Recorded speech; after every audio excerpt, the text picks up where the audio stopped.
Okay, so you want to own a global fast food franchise empire. The biggest names in fast food often make more money from real estate than from burgers. Customers think they're buying lunch. Investors think they're buying a restaurant company. The people at the top frequently see something else entirely. A global network of tenants paying rent every month. That's the paradox. The fries get the attention. The land creates the fortune. By the end of this video, you'll know exactly how a fast food franchise empire makes money, why scale matters more than food quality, and how some of the richest people in the restaurant business became wealthy without personally operating thousands of restaurants. Let's start with the entry fee, because this is where most people misunderstand the business. Owning a single restaurant is expensive. Owning a global franchise empire is an entirely different category of problem. A typical fast food location can cost anywhere from $1 million to $5 million to build, equip, and open depending on the brand, market, and property costs. That sounds manageable. Until you realize a serious franchise network might have hundreds or thousands of locations. Now the math becomes uncomfortable. 100 locations at $2 million each equals $200 million. 1,000 locations equals $2 billion. And that's before acquisitions, before marketing, before technology, before supply chain infrastructure, before corporate staff, before real estate purchases. The scale gets ridiculous very quickly. Consider this. A major international fast food system may operate more locations than there are bank branches in some countries. At that point, you're no longer managing restaurants. You're managing an ecosystem. And unlike many businesses, every location creates operational risk.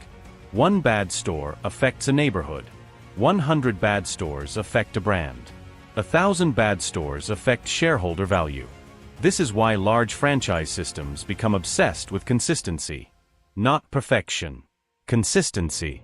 The customer in Texas expects the same experience as the customer in Tokyo. That expectation becomes an economic asset. The summary is simple. The larger the empire becomes, the less it resembles a restaurant company. Now let's look at how the money actually works. Imagine a vending machine. You buy the machine once. Then other people repeatedly put money into it. Your goal isn't to sell one soda. It's to own the system collecting thousands of transactions. A franchise empire works similarly. Most people assume the parent company earns money by selling food. Sometimes. But that's often only part of the picture.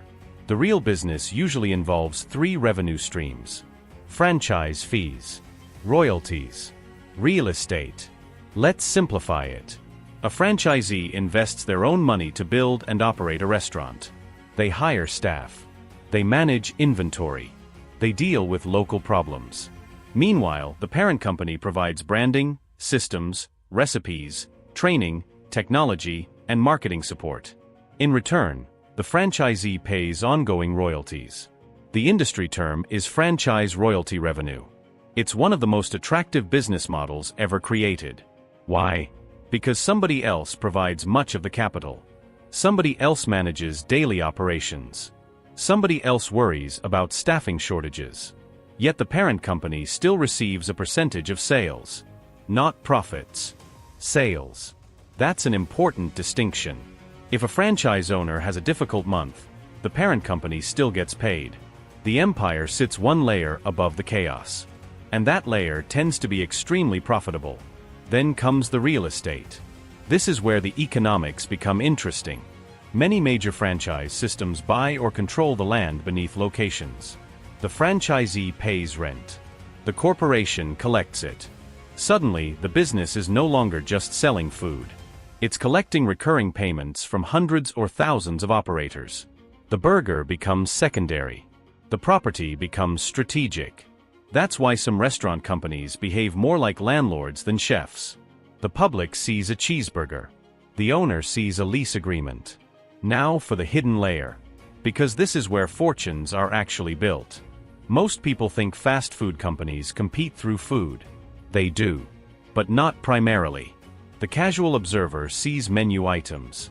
The empire sees distribution. Think about it. A customer can only buy food from a restaurant they can reach. Convenience beats preference surprisingly often. A slightly worse burger 5 minutes away frequently defeats a slightly better burger 20 minutes away. That's not culinary economics. That's geography. Which explains why location selection becomes so valuable.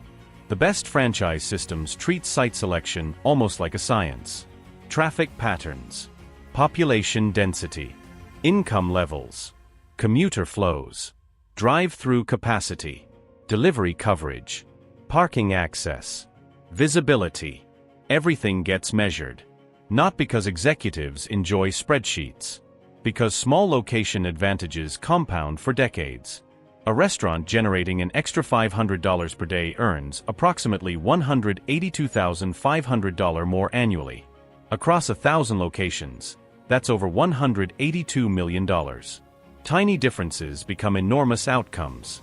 This is why elite franchise operators obsess over data. The customer sees a convenient location. The company sees a 20-year cash flow asset. There's another hidden layer. Supply chains. The average customer notices the sandwich. The empire notices the truck delivering ingredients. A global franchise network purchases staggering amounts of food. Millions of pounds of potatoes. Millions of pounds of beef. Millions of pounds of chicken. Every small improvement in procurement creates massive savings. If a company saves just 10 cents per meal across billions of meals annually, the numbers become extraordinary. Efficiency at scale behaves like a hidden profit engine. The public sees lunch. The empire sees logistics. That's where much of the money hides. Now let's talk about why smart people still fail. Because this business destroys plenty of intelligent people. Failure pattern number 1. Growing faster than the system. Expansion feels good. Investors love growth stories. Executives love opening new locations. But expansion creates complexity. And complexity creates problems. One example is Quiznos. At its peak, the company expanded aggressively across North America. Thousands of locations appeared. Growth looked impressive. The economics underneath were weaker. Over 5,000 locations at its peak. Thousands eventually disappeared. Growth without economics is just delayed decline. Failure pattern number 2. Ignoring franchisee economics. This happens more often than outsiders realize. A franchise empire can look healthy while operators struggle. Eventually, those operators stop investing. Service quality declines. Store closures increase. Brand value weakens. One notable example was Sparrow. The chain achieved broad recognition and significant expansion. Yet operational and financial pressures eventually led to bankruptcy proceedings. The brand survived. Many owners did not. The epitaph. National recognition. Bankruptcy, restructuring. A franchise system is only as healthy as the people running the stores. That's a lesson many corporations learn late. The summary is simple. The empire succeeds when franchisees succeed, not before. Now for the payoff. Let's assume a smaller scenario. You control a regional franchise network with 100 locations. Each restaurant generates $2 million annually in sales. System-wide sales equal $200 million. A royalty rate of 5% produces $10 million annually. Add franchise fees. Add supplier arrangements. Add real estate income. Suddenly, the parent company generates meaningful cash flow without personally operating every location. The economics become attractive quickly. Now let's scale up. Imagine 10,000 restaurants. Average annual sales of $3 million per location. System-wide sales reach $30 billion. A 5% royalty stream alone generates approximately $1.5 billion annually. Before considering rent. Before considering franchise fees. Before considering advertising contributions. Before considering supplier relationships. This is where the model becomes powerful. The parent company benefits from activity occurring across thousands of independently operated businesses. Every customer transaction contributes a tiny amount. Billions of transactions create an empire. That's why franchise systems can produce extraordinary returns on invested capital. They're not scaling restaurants. They're scaling relationships. And relationships require less capital than direct ownership. Which brings us to one of the greatest franchise empire builders in history, Ray Kroc. Kroc did not invent the hamburger. He did not invent fast food. He did not invent the restaurant that made him famous. What he understood was systems. More specifically, he understood franchising and real estate. Through McDonald's, Kroc helped create one of the most valuable restaurant empires ever assembled. The genius wasn't merely selling burgers. It was controlling locations, standardizing operations, and creating a model that could be replicated thousands of times. Store after store, country after country, decade after decade. By the time of his death, Kroc's net worth was estimated at hundreds of millions of dollars. In today's dollars, comfortably into the billions. Not because he cooked better food than competitors. Because he built a machine. And that's the real lesson. The economics of owning a global fast food franchise empire aren't primarily about food. They're about systems. They're about real estate. They're about logistics. They're about collecting small percentages from enormous volumes of activity. Most customers believe they're buying burgers, pizza, tacos, or chicken sandwiches. The empire is buying something else. Predictable cash flow. A restaurant owner sells meals. A franchise empire owner sells a framework that thousands of operators pay to use. That's a very different business. And usually a much better one. Because in the end, the most valuable part of the meal isn't the beef, the bun, the potatoes, or the soda. It's the fact that millions of people decide to buy the same thing tomorrow. And the day after that.